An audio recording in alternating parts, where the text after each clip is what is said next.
Have you ever wondered why, after becoming a mom, you may have found it difficult to make friends or to even keep your old friends?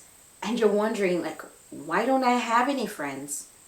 And it seems like there are few people you know that you could leave your children with in an emergency, few people you could call and just share your heart, and maybe even fewer that you could call and pray together.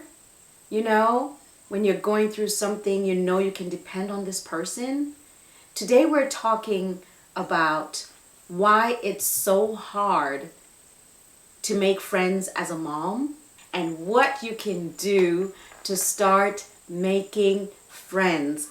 You know, you're going to find that it is all about going back to the basics. I'm so excited for this topic. Matter of fact, in honor of my friend, isn't this sweater so cute? It's so yellow and so cute. I just love it. I love the scallops. I just love it. I love it. A friend of mine gave it to me. Her name is Junu. But I didn't always have mom friends. And I really struggled with the transition from, just single, have many friends. I had a lot of guy friends, like just kosher guy friends. I had women friends, but like they weren't moms, and so when I became a mom, there was just this great separation, and I couldn't relate to the guy friends anymore. There's just so much. And later on, marriage. If you're a married mom, like that even separates you further from the people you used to hang out with. So today we're talking all about it. The struggle, the solutions. I just love it because I like having friends. And so that was a really difficult time of my life. First of all, are there some things that just make it difficult for moms to have friends? It's debatable, right? But I think if you look at your situation as I've looked at mine, you'll find that it's almost difficult. It's difficult, I should say, not to lose friends when you become a mom. Your identity changes. And I don't mean identity like your personality, but first I was Annie, college student, Annie, nurse, and church member, sister, daughter, whatever. All those things fell outside of my work schedule and the things I would do just for fun. And then I became a mom, and that took precedence over everything else. So now I was Mom Annie first. And for some time there, to be honest, I even lost Annie. And I had to fight to find Annie again, of course, and it wasn't easy. We'll talk about that in another video because I know so many moms struggle with this, especially new moms. With my first, it was definitely a struggle. I'm on number 5. So I've learned. I'm not saying I'm even super good at it. I'm sure I can find things about myself that haven't returned. And I am actually doing that and trying to implement more of myself into my life because I realize this, and I know I'm a little bit off topic, but just so we can touch it for someone out there who's like, I don't even know who I am anymore, so how can I make friends? But just so you know, you're still there. And I realized that I was robbing my children of the opportunity to know me, to see me. And I had to fight for me. I had to fight for, who's Annie? What does she like to do? Can she find a little time to do that? My passions, like this YouTube channel, is something just I absolutely love doing. I love talking to moms, and I love talking about wellness, whether it's your social wellness, physical wellness, mental wellness, which I honestly have seen as a nurse, they are all combined. And so when I coach women, I'm not just talking about lose weight. There's so much more to it than just one segment of your life.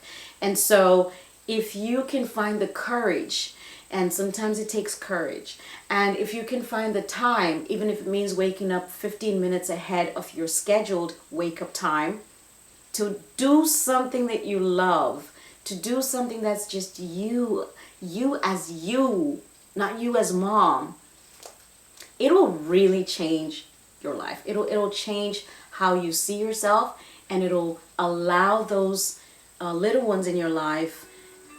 Ooh, my alarm. Sorry, y'all. I have an alarm for like everything because I'm a mom, because I need to stay on schedule. So that was supper alarm, but supper is taken care of. So I just had to make sure that I'm not robbing the people around me of me, because they find some similarities. They find a points of connection to some of my personality, to the things I love to do. Like, oh, I love to paint. I'm not a painter, but I love to paint. My children love to paint. I absolutely love knitting. Love is a strong word. Okay, I like knitting, and my children, my daughters especially, they love to knit. And so we're finding these points of connection in things that are me, that are also them. I think you get it. So back on track. When you are finding yourself, or as you are finding yourself, or maybe sometimes in order to give yourself permission to find yourself, friendships are a really great catalyst for that. They're a great opportunity for you to ask yourself the question, what do I like to eat? Because that's the first thing a friend will ask you if you're going to lunch together. Oh, so what do you like to eat? And you're like,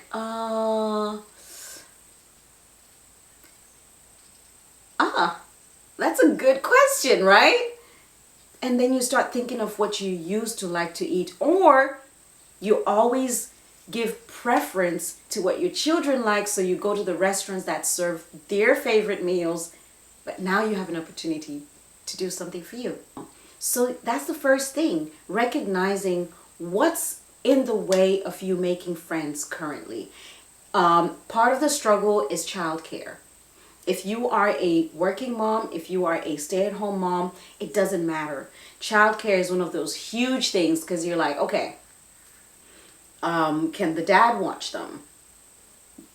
Can grandma watch them? Can I get a babysitter? And if everyone is saying they can't, or your child is sick and you don't want to leave them with a babysitter, or maybe they're not used to babysitters like mine and they just love family members and close people, then, you end up stuck if everyone says they can't watch your child that day.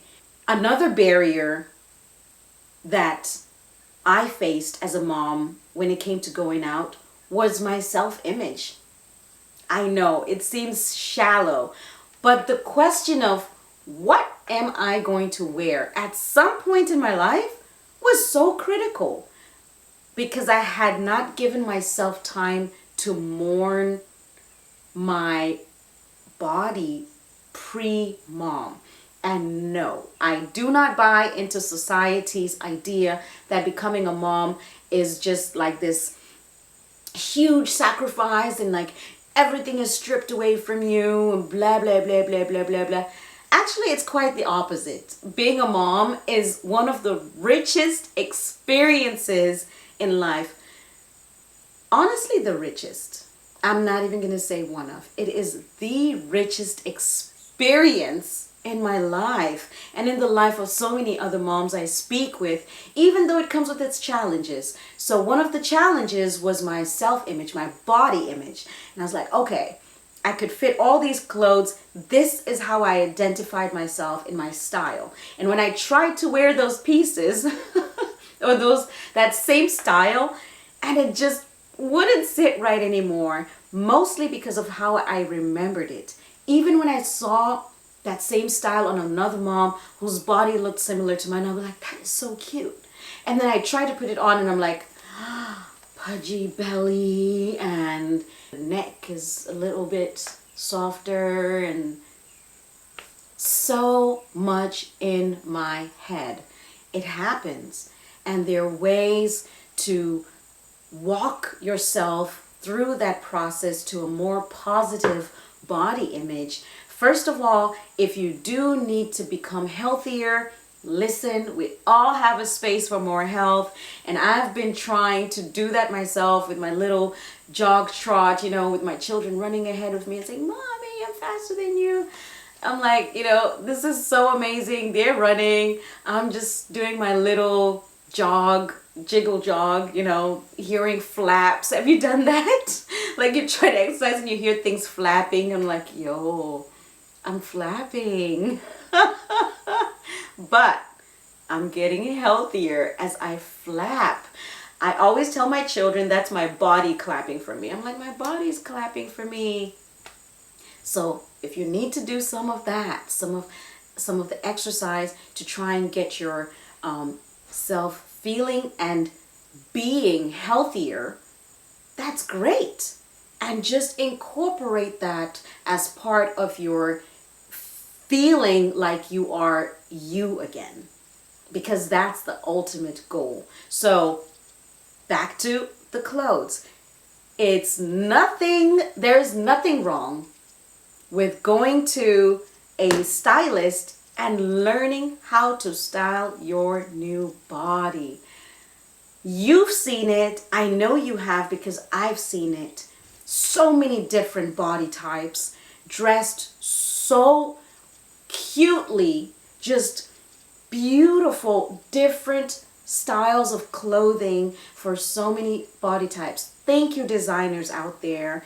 Thank you, everybody who's out there just, making the little scallops on sweaters, that make mamas feel cute. Thank you. So style yourself differently if that's one of your drawbacks. Last but not least, one of my bigger struggles was, how do I relate to someone as a mom? Now, I'll tell you the hack that I found for this. My hack was find mom friends.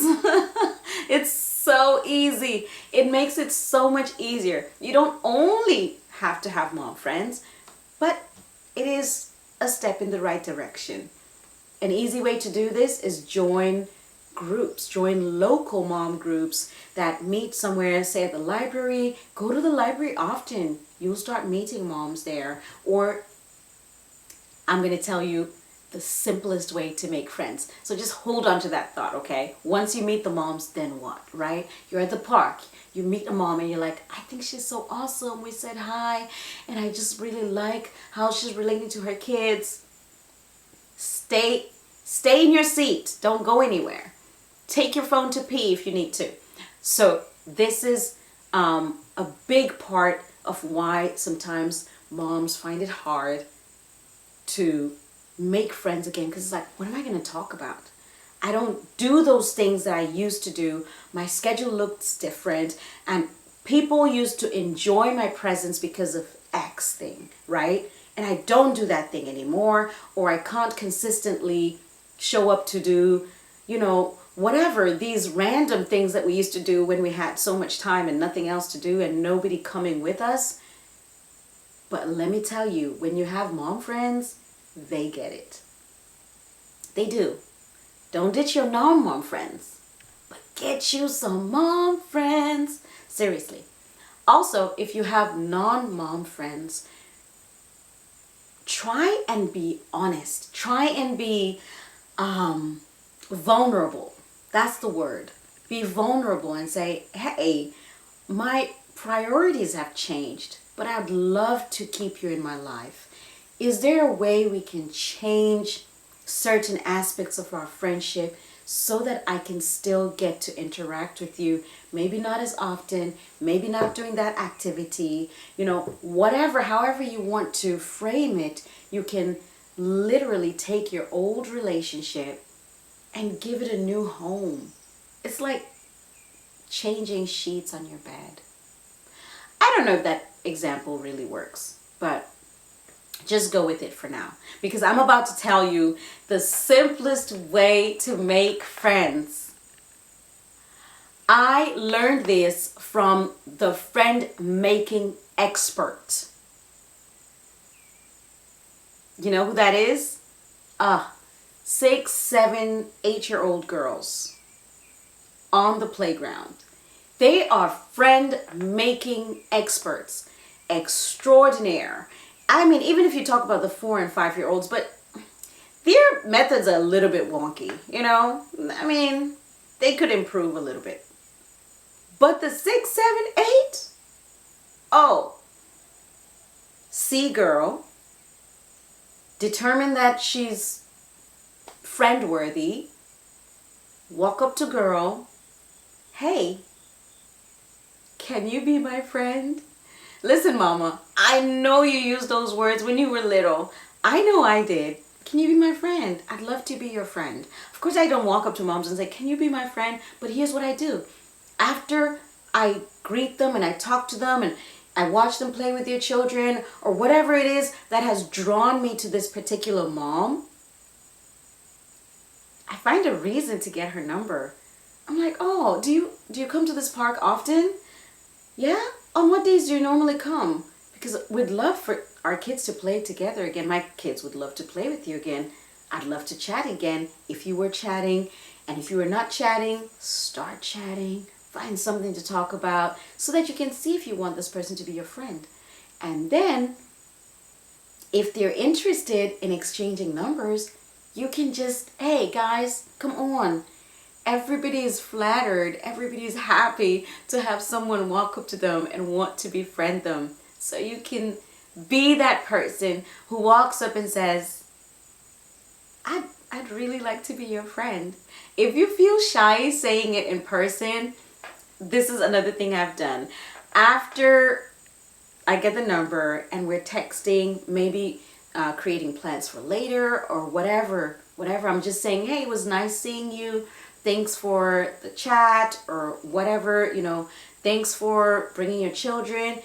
Your children were really great playmates. My children really enjoyed playing with your children.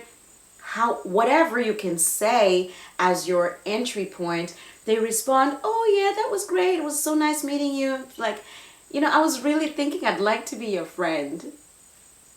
I'm serious. It's so simple. I'd like to be your friend. I'm wondering if you are in the market for any more friends. I think you would make a great friend. Just same thing. Let's not complicate it.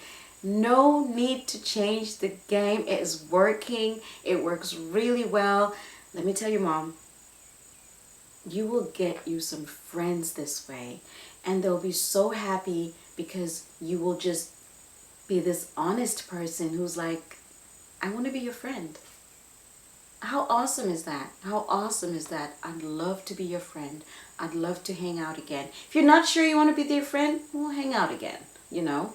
But it's a great entryway because as your friendship forms, you can still decide if you want to be their friend or not. This is not a marriage. So just do the deep dive. How to make friends as a mom. Be in the market for it. You can even post this to your social media. I didn't think about this because I don't use social media a whole lot, but you can post it to your social media. Hey moms, I'm looking for some new mom friends. If you would like to join my friend circle, if you think we have things in common, please DM me. I'll DM you if I see something like that and I think we are compatible. Absolutely. And those are the friends you want to have anyway. You don't want to have the friends you have to like convince to be your friends and this and that. No, just the people who are looking for friendships as well and see and know that you are someone they would like to be friends with. So, Mom, nothing complicated here. We talked about some of the things that you could do to remove your hesitations for hanging out, find yourself, address those setbacks. I know there's so many more, but I wanted to keep this video kind of short because this is my kind of short. I love talking in depth and I love doing deep dives because that's how I've been helped. And so I want to do the same to other people. This is not a TikTok 30-second or a short. Definitely more in-depth, so much love. I really care about mamas, and I do want you to have thriving friendships. It's really great for your mental health. It's really great for your children. It's really great for your spouse. If you're a single mom, it's even greater for you. Girl, get you some friends. Okay, in the chat below, if you see someone who said something great, matter of fact, you can be that person. Put down a comment, put out an ad if you're looking for some friends. And if you see someone, if you guys match up, become friends, you know? Then of course take it off there so you guys, your friends, can blossom and bloom. But I really hope you get to make more friends. Thanks for sitting with me here as we are becoming friends. I hope we are anyway, because I really like this time. So I will see you in the next video. Bye.